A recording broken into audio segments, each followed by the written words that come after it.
नमस्कार, म पवित्र लामा। एउटा विषय एकदमै चर्किरहेको छ। भर्खर एउटा म्युजिक भिडियो बाहिर आयो, जुन म्युजिक भिडियोमा नेपालको शान, नेपालको झन्डा जलाइएको छ।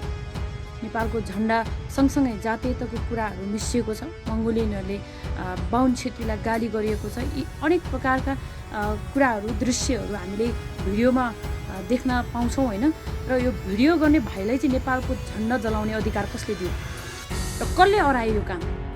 योभन्दा अगाडि सुरुवात पनि नेपालका प्रधानमन्त्री, हाम्रो अभिभावक, 3 करोड नेपालीको अभिभावक प्रधानमन्त्री केपी शर्मा ओलीले योभन्दा कति 5-6 महिना अगाडि नेपालको नक्सा काटेर आफ्नो जन्मदिन मनाएको थियो। यो सुरुवात नेपालका अभिभावक प्रधानमन्त्रीले गरेका थिए। आज त्यही कुरालाई आज एकजना युवाले नेपालको झन्डा जलाइयो। यो के गर्न खोजिरहेको छ नेपालमा? यो के भइरहेको छ? अब नेपालमा एउटा द्वन्द्व सिर्जना गर्न खोजिरहेको छ। अझै पनि हामी चुप लागेर बस्ने? अब हामी एकजुट हुने बेला आएको छ। सम्मान्य, यदि नेपालको झन्डा जलाउने त्यो भाइलाई कारबाही हुनुपर्छ। यो अपराधी हो जसले नेपालको झन्डा, जुन हामी नेपालकै झन्डा मुनि बसिरहेका छौँ, त्यही झन्डा जलाएको छ। आज यो नेपाललाई जलाएको जस्तो अनुभव भइरहेको छ। हिजो सम्मान्य प्रधानमन्त्री केपी शर्मा ओलीले नेपालको नक्सा काट्दाखेरि पनि हामीलाई आधी मुटु काटेको जस्तो भएको थियो कि यो देशै, यो नेपाललाई नै काटेको जस्तो हामीलाई अनुभव भएको थियो। आज त्यो भाइलाई हामीले मुद्दा दर्ता गर्दैछौँ। अरू धेरै अभियन्ताहरूले मुद्दा दर्ता गर्दै हुनुहुन्छ भने नेपालको नक्सा काटिएका प्रधानमन्त्री केपी शर्मा ओलीको विरुद्धमा मुद्दा दर्ता गर्न पाइन्छ कि पाइँदैन? प्रधानमन्त्री केपी शर्मा ओलीको विरुद्धमा मुद्दा दर्ता गर्दाखेरि त्यो मुद्दा दर्ता लिन्छ कि लिँदैन? यदि लिँदैन भने यदि यो भाइ पनि अपराधी हो र सम्मानीय प्रधानमन्त्री केपी शर्मा ओली पनि अपराधी हो, हामी केपी शर्मा ओलीको विरुद्धमा पनि मुद्दा हाल्छौँ। यदि भोलि प्रधानमन्त्री केपी शर्मा ओलीलाई पनि कारबाही भएन भने यहाँ जे पनि हुन सक्छ। यहाँ एउटा भाइ, एउटा सानो 16-17 कति वर्षको त्यो पुचे भाइ नै छ होइन। हामीभन्दा अलिक भाइ नै होला। र त्यो भाइले यो नेपालको झन्डाको बारेमा के थाहा छ? झन्डाको विषयमा के थाहा छ? थाहा हुनुपर्ने। हाम्रो नेपालका कति व्यक्तिहरूले सगरमाथाको चुचुरोमा पुगेर, पहिलो व्यक्ति पासाङ लामो शेर्पाले सगरमाथाको चुचुरोमा पुगेर झन्डा फरफराएको थियो। यो देशको, यो नेपालको नाम राखेको थियो। अरू धेरै व्यक्तिले सगरमाथाको चुचुरोमा पुगेर नेपालको झन्डा फरफराएर यो देशको नाम राखेको थियो। आज हामी यो झन्डा मुनि छौँ, यो झन्डा मुनि रहेका छौँ। आज हामी यो झन्डालाई जलाउने आँट त्यो भाइ एक्लैले गरेन। त्यो भाइलाई कसैले लगाएको? नेपालमा, देशमा द्वन्द्व सिर्जना गर्नको लागि, अब एक आपसमा भिडन्त गर्नको लागि नेपाल सरकारले, यो 2/3 सरकारले प्रयास गरिरहेको छ। यो प्रयास हामी सफल हुन दिँदैनौँ। म प्रधानमन्त्री केपी शर्मा ओलीलाई चेतावनी दिन चाहन्छौँ। तपाईँलाई पनि कारबाही हुन्छ, तपाईँलाई पनि मुद्दा दर्ता हुन्छ, जसले तपाईँ प्रधानमन्त्री पोस्टमा बसेर नेपाली जनताको अभिभावक बनेर तपाईँले नेपालको नक्सा काटेको छ। आज तपाईँले नेपालको नक्सा काटेको कारणले आज नेपाली जनता मध्येका एकजना युवाले आज नेपालको झन्डा जलाएको छ। आज त्यो भाइले नेपालको झन्डा जलाउने आँट गर्यो। भोलि अर्कोले के गर्न सकिन्छ? भोलि जे पनि गर्न सकिन्छ। नेपालमा जे पनि गर्न पाइने, जे पनि बोल्न पाइने, जे पनि भन्न पाइने, जे पनि गर्न मिल्ने। खै कानुनभन्दा माथि मान्छे गइरहेछ। अपराध त्यत्तिकै बढिरहेछ, अन्याय अत्याचार त्यत्तिकै बढिरहेछ। जे पनि गर्न पाइने भइरहेछ कि। सम्मान्य प्रधानमन्त्री केपी शर्मा ओली, तपाईँ के हेरेर बस्नु भएको छ? तपाईँ कहाँ हुनुहुन्छ? कुन दुनियाँमा हुनुहुन्छ? तपाईँ आफ्नो स्वार्थको लागि, आफ्नो कुर्सीको लागि तपाईँ हानाथाप गरिराख्नु भएको छ। अब तपाईँहरूको यो हानाथाप, यो तपाईँहरूको यो नाटक अब बन्द गरिदिनुहोस्। तपाईँले अब सुरुवात तपाईँबाटै गर्नुहोस्। तपाईँले नेपालको नक्सा काटेर जुन सुरुवात तपाईँले देशमा गरेको थियो, आज त्यही कुरालाई मनन गरेर एकजना भाइले आज हाम्रो नेपालको झन्डा जलाएको छ। नेपालको झन्डा जलाउने अधिकार कसैले पनि छैन। यो हाम्रो हो। हामी 3 करोड नेपालीको हो। हाम्रो शान हो, हाम्रो एउटा गर्वको एउटा चिनो हो। त्यसलाई जलाउने अधिकार कसैलाई पनि छैन। जसले जलायो त्यसलाई कानुनी रूपमा कडाभन्दा कडा कानुनी कारबाही हुनुपर्छ। र कसले जलाउन लगायो? एउटा भाइले एउटा नेपालको झन्डा जलाउने दिमाग कसरी लाउन सक्यो? आँट कसरी आयो? यसमा ठुलै व्यक्तिको हात चल्खेल हुन सक्छ र नेपालमा केही न केही गराउन खोजिरहेको छ। सम्मान्य प्रधानमन्त्री केपी शर्मा ओलीले नै यो दिमाग लगाउन सकिन्छ। किनकि हिजो नेपालको नक्सा काटेर खाने मान्छेले आज नेपालको झन्डा जलाउन लगाइयो। त्यसैले जसले यो जो यसमा संलग्न भएका छन्, जसले यो म्युजिक भिडियो बनाउनको लागि गरिरहेको छ, त्यत्रो म्युजिक भिडियोमा खेलिरहेका दिदीबहिनीहरू, त्यत्रो युवाहरूलाई अलिकति पनि दिमाग छैन, अलिकति पनि याद आएन यो हाम्रो झन्डा हो, हाम्रो शान हो, यो हाम्रो गर्वको चिज हो, यो हाम्रो राष्ट्रियताको चिनो हो, हामी यसलाई जलाउनु हुँदैन, यसलाई हामीले सम्मान गर्नुपर्छ, सम्मानपूर्वक हामीले यसलाई राख्नुपर्छ भनेर भन्नुपर्छ कि पर्दैन? अलिकति दिमाग छैन? जे पनि गरिदिने, चर्चा भाइरल हुनको लागि अहिले जे पनि गर्न पाइरहेछ मान्छेले। मैले मिलाउन खोजिरहेको छु हरेकलाई। यहाँ एउटा कुरा, यो धेरैजनाले मलाई मेसेज पनि गर्नुभएको थियो। आज म सबै कुरा यो लाइभबाट नै क्लियर गर्न चाहन्छु होइन। म मेसेन्जरमा धेरैजनालाई मैले मेसेज रिप्लाई पनि दिन सकिरहेको छैन। धेरैजनाको गुनासो पनि छ, यस्तो उस्तो भनेर होइन। तर हामी चाहिँ एउटा अभियन्ता हो र अभियन्ता सँगसँगै देशलाई माया गर्ने एउटा नागरिक हो। त्यसैले यदि कोही बिच झैझगडा हुन्छ, झडप हुन्छ भने चाहिँ म चाहिँ मिलाउन खोज्छु है। मेरो अभियान चाहिँ सबैले मिलाएर सबै मिलेर अगाडि बढ्नुपर्छ भन्ने अभियान हो मेरो। हरेक ठाउँमा एकजना लिडर जन्माउनुपर्छ र विशेष त महिलाहरूलाई अगाडि बढाउनुपर्छ।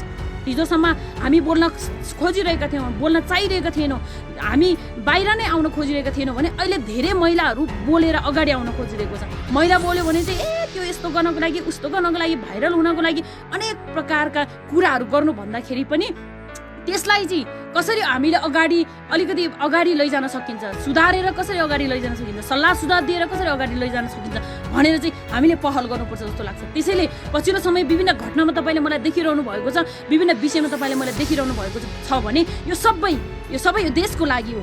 हामी सबै एकजुट भएर मिलेर अगाडि बढ्नुपर्छ भन्नको लागि मैले मिलाउन खोजिरहेको छु सबैजनालाई। र कहिलेकाहीँ असफल हुन्छु होइन, र कतिको गाली पनि खान्छु, ठिकै छ।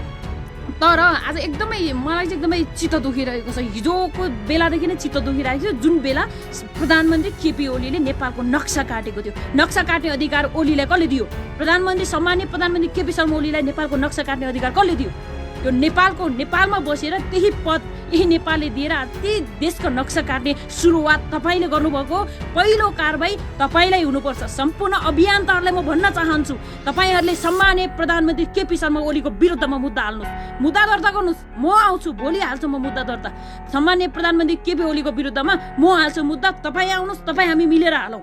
किनकि यो सुरुवात प्रधानमन्त्री केपी ओलीले नै गरेका हुन्। आज त्यही प्रधानमन्त्री ओलीको, त्यही अभिभावकको सिको आज नेपाली जनता एउटा युवाले गरिरहेछ। किनकि आज नेपालको झन्डा जलायो, भोलि के जलाउँछ? भोलि नेपालले जलाउन बेर लाउँदैन। भोलि नेपाल यस्तो हुन्छ कि हिजो कति सालको आन्दोलन जस्तो, त्यो द्वन्द्वकाल जस्तो एक सिर्जना हुन्छ नेपालमा। अनि हाम्रो नेपाली जनताको अवस्था कस्तो हुन्छ तपाईँ एकपटक सोच्नुहोस्। यो कुरालाई, यस्तो घटनालाई चाहिँ तपाईँहरूले सानोतिनो कुराको रूपमा चाहिँ विषयमा चाहिँ नलिनु होला भन्न चाहन्छु म। आज हिजो त्यो गर्यो, आज यो गरिरहेछ, भोलि के हुन्छ होइन? देश के भइरहेछ, कि कतातिर लागिरहेछ? हामी कुन दुनियाँमा छौँ? सबभन्दा ठुलो कुरा हामी आफूले चाहिँ गर्नुपर्ने पहलहरू के हो? हामी एकअर्कामा आरोप प्रत्यारोप लगाएर बस्ने कि हामी एकअर्काको विरोध गरेर बस्ने हो कि हामी कसैले राम्रो काम गर्नको लागि केही कदम चाल्छ भने हामी त्यसलाई सपोर्ट गर्दै अगाडि लैजाने हो? हामी त राम्रो काम गर्न लागेको मान्छेको विरुद्धमा पनि हामी लाग्छौँ, त्यसको विरुद्धमा पनि हामी खेदो खान्छौँ, त्यसको पछि हामी लाग्छौँ। हाम्रो सोच किन यस्तो भएको? हामी किन यस्तो भइरहेछौँ? आज यही कारणले देशमा यस्ता किसिमका अनैतिक कार्यहरू र घटनाहरू चाहिँ घटिरहेको छ। त्यसैले अब हामी चुप लागेर हुँदैन। तपाईँ जहाँ हुनुहुन्छ, जसरी हुनुहुन्छ, तपाईँले आफ्नो ठाउँबाट आवाज उठाउनुहोस् र मैले पनि आफ्नो ठाउँबाट आवाज उठाइरहेको छु र भोलिका दिनमा पनि उठाइरहनेछु। र आज एकदमै दुःख लागिरहेको छ, नेपालको झन्डा जलाएको छ। पहिलो कारबाही सम्माननीय प्रधानमन्त्री केपी शर्मा ओलीलाई हुनुपर्छ।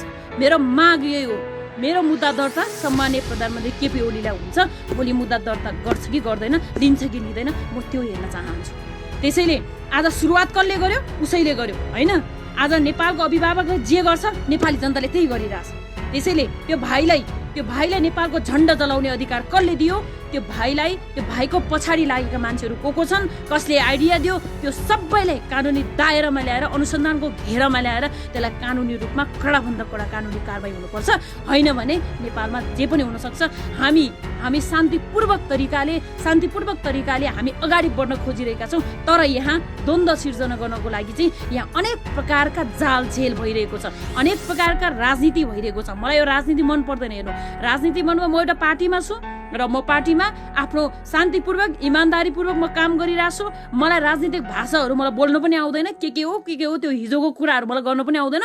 मलाई यो देशको म एउटा छोरी हुँ, यो देशको एउटा म नागरिक हुँ र आज म पार्टीमा छु र पार्टीभित्रै रहेर म अन्याय अत्याचारको विरुद्धमा आवाज उठाउँछु। मलाई राजनीतिक भाषा बोल्न पनि आउँदैन। म यो देशको समस्या, जनताको समस्या राखेर त्यो समस्यालाई समाधान कसरी गर्न सकिन्छ भनेर मैले माग राख्दै म अगाडि बढ्छु। त्यसैले मलाई यताउति भाषाहरू कुरा बोल्न पनि आउँदैन मलाई, होइन। त्यसैले र जुन एकदमै चित्त दुखिरहेछ, तपाईँलाई पनि दुखिरहेछ, होइन। आज हामी चाहिँ यो देशको लागि आवाज उठाइरहँदाखेरि आज यस्ता प्रकारका गतिविधिहरू नेपालमा भइरहँदाखेरि, देशभित्र भइरहँदाखेरि चाहिँ हामी स्वाभाविक कुरा हो, हामीले आवाज उठाउनुपर्छ। तपाईँ हामीले आवाज नउठाए कसले उठाउनु? त्यसैले सम्पूर्ण अभियन्तालाई मेरो अनुरोध, र अभियन्ताहरूले गरिरहनु भएको छ, आज मुद्दा दर्ता गरिरहनु भएको छ। मेरो पहिलो माग के भने सम्माननीय प्रधानमन्त्री केपी शर्मा ओलीले काटेको नेपालको नक्साको विरुद्धमा मुद्दा दर्ता गर्नुहोस्, म यो भन्न चाहन्छु। र त्यसैले आज यो देश कतातिर गइरहेको छ, घटनाहरू घटिरहेछ, मान्छे दिन डाँडै मारिरहेछ। त्यो ठाउँलाई, जुन ठाउँमा घटना घटिरहेछ त्यो ठाउँलाई आजसम्म निगरानीमा राखिरहेको छैन। सरकारले के गरिरहेछ? केही पनि गरिरहेको छैन।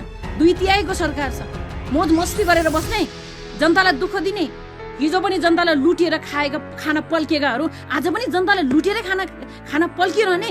अब यिनीहरूलाई पल्किन दिनु हुँदैन। अब यिनीहरूको विरुद्धमा हामी कानुनी हिसाबले लाग्नुपर्छ। यहाँ कोही पनि हुँदैन। हिजो बिपी कोइरालाको सिद्धान्त हेर्नुहोस् तपाईँले। हिजो बिपी कोइरालाले प्रधानमन्त्री हुँदासम्म पनि उहाँलाई समातेर लगेर गिरफ्तार गरेर लगेर चाहिँ प्रहरी चौकीभित्र, खोरभित्र राखेको थियो, जेलभित्र राखेको थियो। हामीलाई त्यस्तो प्रधानमन्त्री चाहिन्छ। प्रधानमन्त्रीले पनि गल्ती गर्छ भने उसको विरुद्धमा पनि उसलाई पनि कानुनी रूपमा कारबाही हुनुपर्छ। नभए हामी यो व्यवस्थालाई हामी चेन्ज गर्न चाहन्छौँ। यो व्यवस्था नै ढलिसक्यो, केही पनि छैन यो नेपालमा। अब न त कानुन छ, न केही पनि छ, केही छैन क्या। यहाँ तपाईँले देखिरहनु भएको छ नि, यहाँ जे पनि हुनसक्छ, जे पनि भइरहेछ, जे पनि बोल्न पाइरहेछ मान्छेले। आज यो स्वतन्त्र रूपमा बोल्न पाइरहेछ र जे पनि भन्न पाइरहेछ, जे पनि गर्न पाइरहेछ। आज त्यही भएर नेपालको नक्सा काटिरहेछ, नेपालको झन्डा जलाइरहेछ। अब के हुँदैछ यहाँ? त्यो भाइलाई पनि भन्न चाहन्छु म, नेपालको झन्डा जलाएर तिमीले के पाउँछौ? तिमीलाई कसले हरायो नेपालको झन्डा जलाउनलाई? नेपालको झन्डा जलाउने होइन, जसले यो देशलाई लुटेर खाएका छन्, लुटेर खाना पल्केका छन्, उनीहरूको विरुद्धमा आवाज बुलन्द गरेर आउनु पर्थ्यो भाइ। यसरी नेपालको झन्डा, हाम्रो नेपालको झन्डा मुनि हामी बसेर तिमीले नेपालको झन्डा जलाउन पाउने अधिकार तिमीलाई छैन। त्यसैले तिमीलाई पनि कारबाही हुनुपर्छ र जसले नेपालको नक्सा काट्यो त्यसलाई पनि कारबाही हुनुपर्छ, कानुनी कारबाही। होइन भने हामी विरुद्धमा लाग्छौँ। तपाईँ हामी लाग्नुपर्छ। अब तपाईँ हामीले बोल्नुपर्छ। अब तपाईँ हामी सबैजना चाहिँ चुप लागेर बस्ने हो भने चाहिँ यहाँ जे पनि हुनसक्छ। यहाँ द्वन्द्व सिर्जना गर्न खोजिरहेछ है, जातीयताको कुरा आइरहेछ, मङ्गोलियनको कुरा आइरहेछ। हो, म पनि एउटा मङ्गोलियन हो, होइन। तर मैले यदि गल्ती गर्छ भने मैले मङ्गोलियनको विरुद्धमा चाहिँ सपोर्ट गर्नुपर्छ भन्ने होइन। त्यसैले यहाँ यस्ता कुराहरू लिएर द्वन्द्व सिर्जना गर्ने र एक आपसमा भिडन्त गराउने काम चाहिँ कोही कसैले पनि गर्नु हुँदैन। जसले यस्तो काम गर्छ त्यसलाई कानुनी दायरामा ल्याउनुपर्छ। कानुन पनि छैन क्या यहाँ, यो व्यवस्था ढल्दैछ, यो नीति नियम अब केही पनि छैन। अब यसलाई परिवर्तन गर्नुपर्छ। अब तपाईँ हाम्रो, अब नेपाली जनताले चाहेको नीति नियम ल्याउनुपर्छ, नेपाली जनताले चाहेको कानुन यहाँ ल्याउनुपर्छ, अनि मात्रै नेपाली जनताले चाहेको व्यवस्था यहाँ ल्याउनुपर्छ, अनि मात्रै देशमा विकास सम्भव छ। होइन भने यहाँ केही पनि सम्भव छैन। मैले यही व्यवस्थालाई चेन्ज गर्नको लागि, यही नीति नियमलाई चेन्ज गर्नको लागि म पार्टी प्रवेश गरेको हुँ, अरू केही पनि होइन। तपाईँले मेरो विषयमा बुझ्न सक्नुहुन्छ। मेरो विषयमा तपाईँले खुलस्त रूपमा यदि मैले गल्ती गरेको छु भने तपाईँले खुलेर विरोध पनि गर्न सक्नुहुन्छ।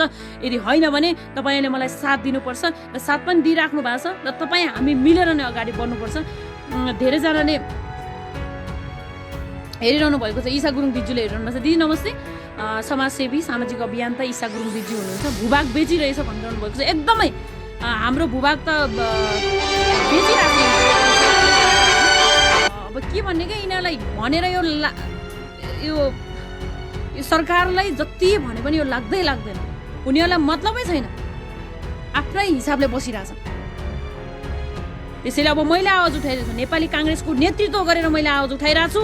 यदि भएन भने अब नेपाली काङ्ग्रेस भित्रबाट सम्माननीय प्रधानमन्त्री केपी शर्मा ओलीको विरुद्धमा मुद्दा दायर गर्छौँ। त्यसैले म चेतावनी दिन चाहन्छु, तपाईँले हिजो जुन काम तपाईँले देशमा गर्नुभयो त्यही काम आज नेपाली जनताले गर्न खोजिरहेको छ। अझ पनि तपाईँ चुप लागेर बस्ने, अझै पनि चुप लागेर बस्नुहुन्छ भने तपाईँलाई भोलि नेपाली जनताले सडकमा ल्याउनेछन्, सडकमा थुतेर ल्याउनेछन्।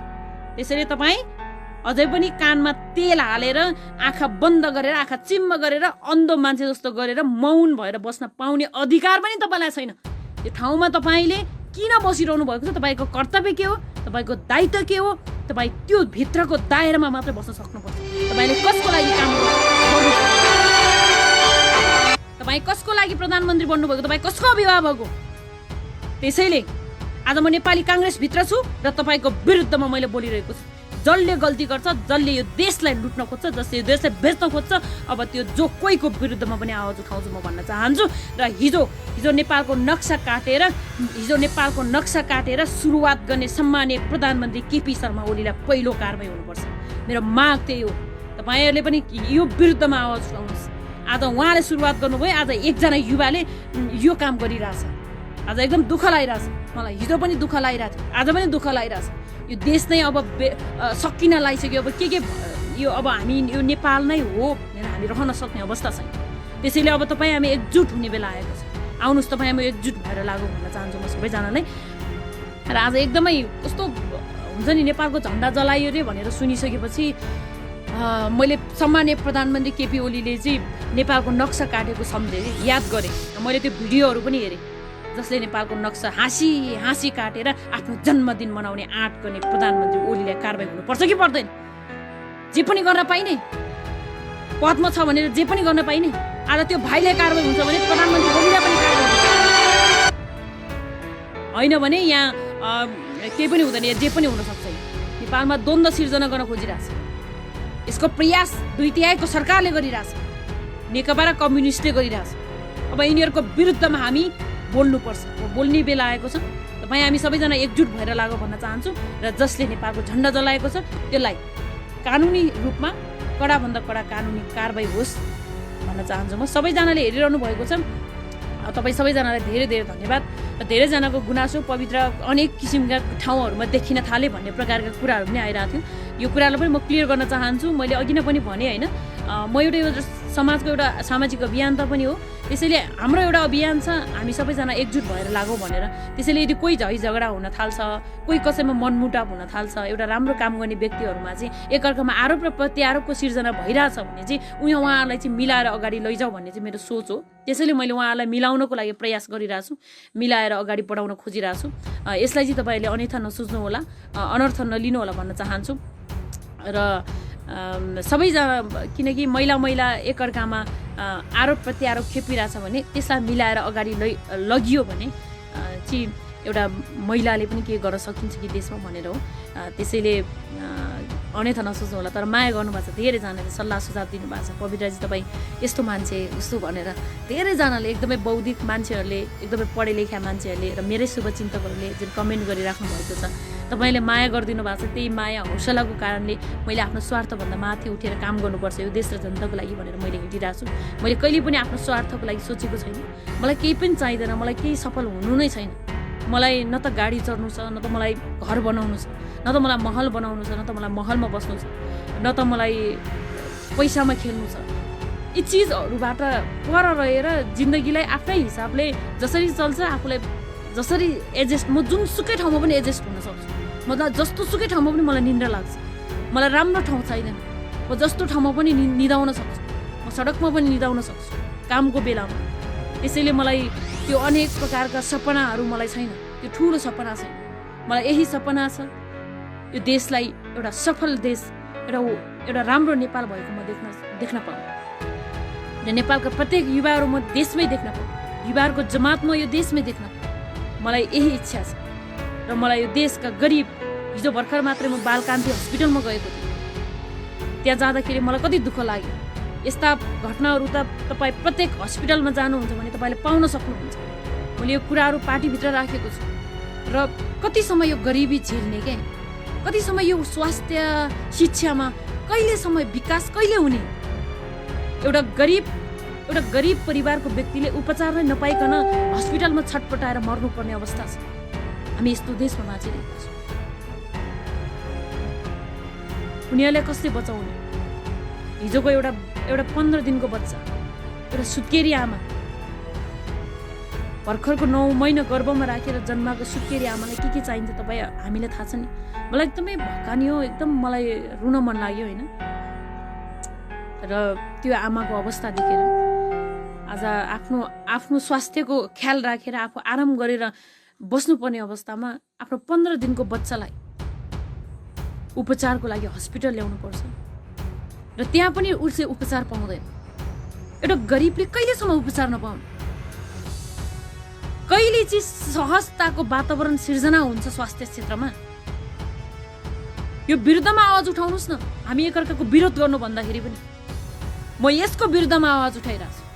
कतिसम्म नेपालका गरिब नागरिकले उपचार नपाउने, उपचार नपाएर त्यतिकै मरिराख्ने? हस्पिटलमा तपाईँले देख्न सक्नुहुनेछ मृत्युसँग लडिरहेका कतिपय गरिब परिवारका व्यक्तिहरू। जबसम्म पैसा डिपोजिट हुँदैन तबसम्म त्यहाँ उपचार हुँदैन।